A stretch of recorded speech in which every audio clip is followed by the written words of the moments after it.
Since her gender reassignment surgery in 1977, Monique Allen became obsessed with achieving the perfect body.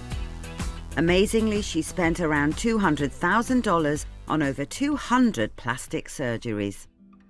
When you have your surgery, the first week after your surgery, you go kind of in a depression.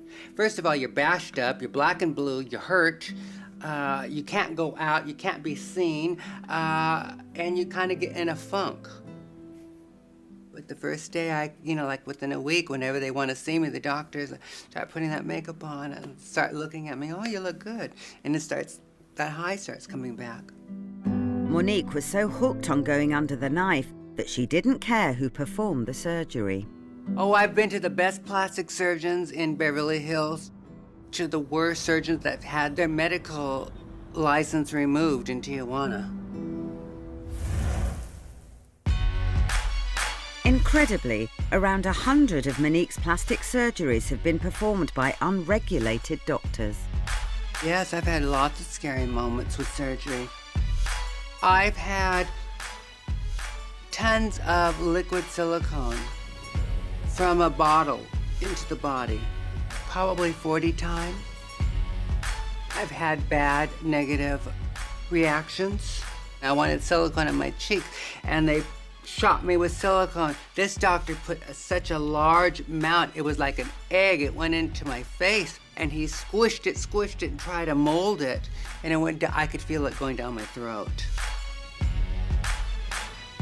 I've been to Dr. Brown, who is known as the sex change butcher. I knew Dr. Brown was not a doctor that, he was kind of hit and miss, but I was kind of desperate. My implant started to leak. I was with a guy. It was a one-night stand. I was young.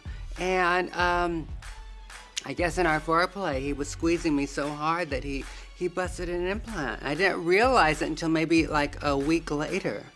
You know, it started slowly deflating. I went to a clinic in Tijuana, and him, Dr. Brown, and another doctor who owned the clinic, and his wife, who was a nurse, they prepped me for surgery. They were gonna repair this breast and take out silicone from my face. They did it, and when I woke up, I was screaming and screaming. I woke up in the middle of the night, and I was in pain. I didn't know why. I kept hurting on my hip, and I didn't know what was going on. The attendant rolled me over. I had a morphine needle stuck in my ass. But the needle was only the start of Monique's problems caused by the surgery.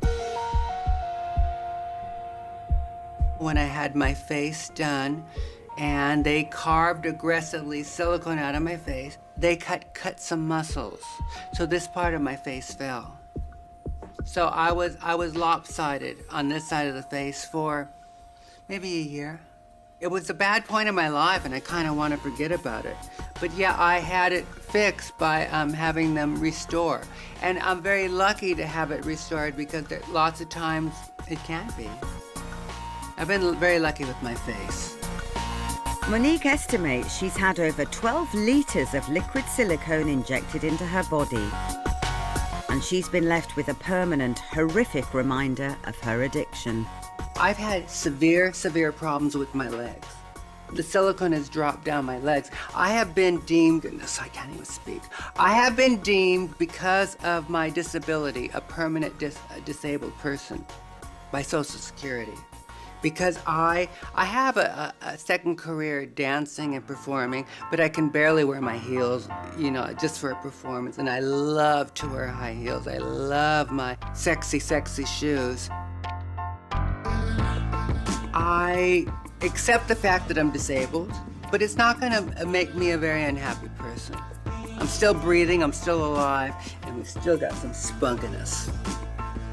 But even being left disabled by botched surgery isn't enough to stop Monique considering more. But, you know, it came to the point maybe in the last couple of years that I really don't need any more. I'll do maintenance, but, you know, I'm not gonna start changing things. I'll just do nips and tucks and keep myself like Raquel Welch. I know that if I start doing too much, it's just gonna kill me.